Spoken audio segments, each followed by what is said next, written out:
Hi అండి, welcome to my channel. మన ఛానల్కి ఇంకా సబ్స్క్రైబ్ చేయలేదా? తప్పకుండా సబ్స్క్రైబ్ చేసి నాకు సపోర్ట్ అనేది ఇవ్వండి. వీడియో చూసినాక లైక్ చేయటం మర్చిపోకండి. మీ లైక్ అనేది వేరే వాళ్ళు వీడియో చూసేదానికి ఉపయోగపడుతుంది. ఈరోజు వీడియో పాత బట్టలకు సంబంధించి మరొక వీడియోను మీతో షేర్ చేసుకుంటున్నాను. ఆల్రెడీ ప్రీవియస్ వీడియో అనేది ఒకటి చేశాం కదండి, ఇది రెండో వీడియో. పాత బట్టలు కొద్దిగా బాగుంటే వేరే వాళ్ళకు ఇవ్వగలము. అదేవిధంగా కొద్దిగా కలర్ పోయినా చినిగిపోయినా వాటిని మనము వేరే వాళ్ళకి ఇవ్వలేం కదండి. మనము ఏ విధంగా రీయూజ్ చేసుకోవచ్చో 3 ఐడియాస్ను మీతో షేర్ చేసుకుంటున్నాను. ఈ విధంగా పాత బట్టలు అనేది మనం తీసుకునేసి చినిగిపోయినట్టువి కానీ కలర్ పోయినట్టు కానీ తీసుకునేసి వీడియోలో చూపించే విధంగా నేను ఒక నైట్ వేర్ అనేది తీసుకున్నానండి. ఈ నైట్ వేర్కి లెగ్స్ దగ్గర ఇక్కడ ఎలాస్టిక్ అనేది లూజ్ అయిపోయింది, తర్వాత చినిగిపోయింది. తర్వాత నడుం దగ్గర ఉండే ఎలాస్టిక్ మాత్రము కొంచెము స్ట్రాంగ్గానే ఉందండి, బాగుంది. దీన్ని మనము రీయూజ్ చేసుకోవచ్చు.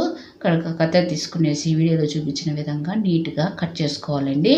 మన ఛానల్కి ఇంకా సబ్స్క్రైబ్ చేయకుంటే తప్పకుండా సబ్స్క్రైబ్ చేసి ఆల్రెడీ ప్రీవియస్ వీడియోస్ అన్నీ కూడా సెర్చ్ చేయండి. ప్రీవియస్ వీడియోస్ ఇలాగే రీయూజ్ ఐడియాస్ చాలా వరకు ఓల్డ్ శారీస్తో చేశానండి. అలాగనే మన ఛానల్లో ట్యాజల్స్ అనేది ట్రెండింగ్ ట్యాజల్స్, తర్వాత fancy items, sari tassels easy మెథడ్లో నేను ఒక ట్రిక్స్ లాగా యూజ్ చేస్తూ నేను కుట్టానండి. చాలా ఈజీగా కుట్టుకోవచ్చు. అదేవిధంగా ఒక శారీస్కే కాదండి, మనము దుప్పటాస్కి కూడా నీట్గా ట్యాజల్స్ అనేది కుట్టుకోవచ్చు. ఎంబ్రాయిడరీ అనేది కూడా నేను హ్యాండ్ ఎంబ్రాయిడరీ, మిర్రర్ వర్క్స్ ఇవన్నీ కూడా నేను చేశానండి మన ఛానల్లో. తప్పకుండా మన ఛానల్ను సబ్స్క్రైబ్ చేసి నాకు సపోర్ట్ అంటూ ఇస్తూ, తర్వాత ఆల్రెడీ ప్రీవియస్ వీడియోస్ అన్నీ కూడా ఒకసారి సెర్చ్ చేయండి. ఇలాగ నేను వీడియోలో చూపించే విధంగా ఈ ప్యాంట్కు నడుము భాగంలో నీట్గా కట్ చేసుకోవాలండి. ఇలా కట్ చేసుకున్న తర్వాత మనకు ఎలాస్టిక్ అనేది కొంచెం బాగా ఉంది కనుక నేను కొద్దిగా ఓపెన్ చేసుకునేసి, అంటే మనకు ప్యాంటు కట్ చేస్తున్నాం చూడండి, అక్కడ కొద్దిగా ఓపెన్ చేసేసి ఎలాస్టిక్ అనేది 1 ఇంచ్ నేను మడుచుకునేసి యాంకర్ థ్రెడ్ కానీ కాటన్ థ్రెడ్ కానీ మనము నీడిల్కి తీసుకునేసి అక్కడ ఒక 3 టైమ్స్ కుట్టేసి తర్వాత 2 టైమ్స్ ముడివేసి కత్తెరతో నీట్గా కట్ చేసుకోవాలండి. అలా కాకుండా ఎలాస్టిక్ అనేది కొద్దిగా సాగిపోయి అలాగా ఉన్నదనుకోండి, మనము ఎలాస్టిక్ను కొద్దిగా ఎక్కువగా మనం మర్చుకుంటే సరిపోతుంది. నేను 1 ఇంచ్ మర్చాను కనుక మీరు 2 ఇంచెస్ 3 ఇంచెస్ అలాగా మన ఎలాస్టిక్ ఉండే లూజుని బట్టి మనము అలాగా మర్చుకోవాలండి. అలా మర్చి కుట్టేసిన తర్వాత మనం కట్ చేసినాం చూడండి ఈ ప్యాంటు నడుము భాగంలో, దాన్ని కూడా మనం రన్నింగ్ స్టిచ్ అనేసి దూరంగా కుట్టేసుకున్నామంటే యాంకర్ థ్రెడ్తో సరిపోతుంది. ఈ విధంగా మనము రీయూజ్ చేసుకోవచ్చండి. దీన్ని మనము హెడ్ బ్యాండ్గా కానీ హెయిర్ బ్యాండ్గా కానీ రీయూజ్ చేసుకోవచ్చు. చూడండి ఇలాగా నేను కట్ చేశాను కదా, కట్ చేసుకున్న తర్వాత ఈ ప్యాంటుకు నడుము భాగంలో మనం కొద్దిగా ఓపెన్ చేసుకుంటేనే కదండి ఎలాస్టిక్ అనేది కొద్దిగా బయటికి తీసుకునేసి ఆ ఎలాస్టిక్ లూజ్గా ఉండేదాన్ని మనము స్టిచ్చింగ్ చేసేదానికే నేను చూపిస్తున్నాను. చూడండి ఇలాగా కట్ చేసుకునేసి ఓపెన్ చేసినాను. ఓపెన్ చేసి ఎలాస్టిక్ అనేది 1 ఇంచ్ మైన్ను మనము ఇలాగా వీడియోలో చూపించిన విధంగా మనము మర్చేసి దాన్ని యాంకర్ థ్రెడ్ కానీ కాటన్ థ్రెడ్ కానీ నీడిల్ తీసుకునేసి ముడి వేసుకొని ఈ విధంగా వీడియోలో చూపించిన విధంగా కుట్టుకోవాలండి.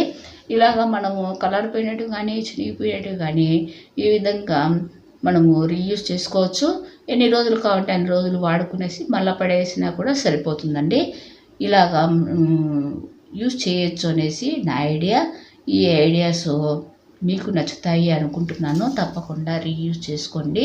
ఇలాగ కుట్టిన తర్వాత మనం కట్ చేసుకున్న ప్యాంటు నడుము భాగంని మళ్ళీ మనము అంటే ఎక్కువగా కట్ చేసే అవసరం లేదు, కొద్దిగా కట్ చేస్తాం కదా, దాన్ని యాంకర్ థ్రెడ్తో మనము రన్నింగ్ స్టిచ్ అనేది కొంచెం దూరంగా కుట్టేసుకున్నా కూడా సరిపోతుంది. ఈ ఐడియా మీకు నచ్చిందండి? చూడండి ఇలాగనే ఈ టిప్స్ ట్రిక్స్ అనేది తర్వాత మనం వేస్ట్ క్లాతులతో ఏ విధంగా రీయూజ్ చేసుకోవచ్చో చాలా వరకు మన ఛానల్లో చేశానండి. తప్పకుండా ట్రై చేయండి. అదేవిధంగా ఓల్డ్ శారీస్తో కూడా మనము రీయూజ్ చేసుకునే ఐడియాస్ చాలా వరకు మన ఛానల్లో చేశాను. తప్పకుండా సబ్స్క్రైబ్ చేసి నాకు సపోర్ట్ అనేది ఇవ్వండి. ఇలాగ హెడ్ బ్యాండ్గా కానీ మనము 2 లేయర్స్గా ఇలా మడుచుకునేసి చేత్తో మనము హెయిర్ బ్యాండ్గా కానీ రీయూజ్ చేసుకోవచ్చు. ఈ ఐడియా మీకు నచ్చుతుంది అనుకుంటున్నాను. తప్పకుండా రీయూజ్ చేసుకోండి. సెకండ్ ఐడియా అండి, చూడండి ఈ ప్యాంట్ భాగంలో నడుము భాగాన్ని మనం కట్ చేసాం కదా. తర్వాత ఇక్కడ ప్యాంట్ నేను వీడియోలో చూపించిన విధంగా ఇట్లా సపరేట్ అనేది చేయాలండి. క్లాత్ను ఇలాగ సపరేట్ చేసిన తర్వాత కొద్దిగా ఎక్కువగా ఉండేదాన్ని మనం కత్తెరతో కట్ చేసుకోవాలండి. వీడియోలో చూపించిన విధంగా కట్ చేసుకునేసి మనము బీరువాలు కానీ లేదా ఫ్రిడ్జ్ ఉంటుంది కదండి, వాటికి కింది భాగంలో నీట్గా మనము తుడవలేము. అలాగనే బీరువాలకు సైడ్ భాగంలో మనము తుడవలేము కదండి. దానికి ఈ టిప్ అనేది చాలా వరకు యూజ్ అవుతుంది. చూడండి ఇలాగా మనం కట్ చేసుకున్నాం కదా. చూడండి ఇలా చీపురు అనేది తీసుకునేసి మనము రివర్స్ చేసుకుంటూ, అంటే మనము ఈ ప్యాంట్కు లెగ్ ఓపెన్ ఉంటుంది చూడండి, అక్కడి నుండి ఇలాగా నేను చీపురును రివర్స్ చేసుకుంటూ ఈ విధంగా మనము చీపురుకు నీట్గా ఎక్కించుకోవాలండి. ఇలా ఎక్కించుకున్న తర్వాత చూపిస్తున్నాను చూడండి. ఫ్రిడ్జ్కు కింది భాగంలో ఈ విధంగా నీట్గా తుడుచుకోవచ్చు. అదేవిధంగా బీరువాలకు సైడ్ ఉంటుంది కదండి, ఆ సైడ్లలో కూడా కొద్దిగానే స్పేస్ అనేది ఉంటుంది. అలా తక్కువ స్థలాన్ని మనము అక్కడ నీట్గా తుడవలేము. ఈ విధంగా రీయూజ్ చేసుకోవచ్చండి. ఇది ఈ సెకండ్ ఐడియా మీకు నచ్చిందండి. నెక్స్ట్ ఐడియా అండి, ఇది ఒక బ్యాంగిల్ అనేది మనము మట్టి గాజు కాకుండా మామూలుగా మెటల్ బ్యాంగిల్స్ అనేది ఉంటాయి కదండి. మెటల్ బ్యాంగిల్స్ పిల్లలవి కానీ అలా ఉంటాయి కదా, వాటిని ఒకటి తీసుకునేసి ఒక నాప్కిన్ అనేది తీసుకోవాలండి. ఒక నాప్కిన్ తీసుకునేసి నేను వీడియోలో చూపించిన విధంగా యాంకర్ థ్రెడ్ కానీ లేదా కాటన్ థ్రెడ్ కానీ తీసుకునేసి మనము 8 స్టాండర్డ్స్ కాటన్ థ్రెడ్ కానీ తీసుకునేసి నీడిల్ తీసుకొని ముడి వేసుకునేసి నేను వీడియోలో చూపించిన విధంగా బ్యాంగిల్ లోపల నుండి ఈ నాప్కిన్ తీసుకునేసి మనం కుట్టేసుకున్నామంటే స్ట్రాంగ్గా ఉంటుంది. ఇలాగా మనం కిచెన్లో హ్యాంగింగ్ చేసుకున్నామనుకోండి, మనకు వంట చేస్తూ ఆ తడి అనేది ఎలాగ వస్తుంది, దాన్ని మనం నైట్లకు తుడచకుండా ఈ విధంగా తుడుచుకోవచ్చని నా ఐడియా. తప్పకుండా ట్రై చేయండి, సబ్స్క్రైబ్ చేయండి, లైక్ చేయండి.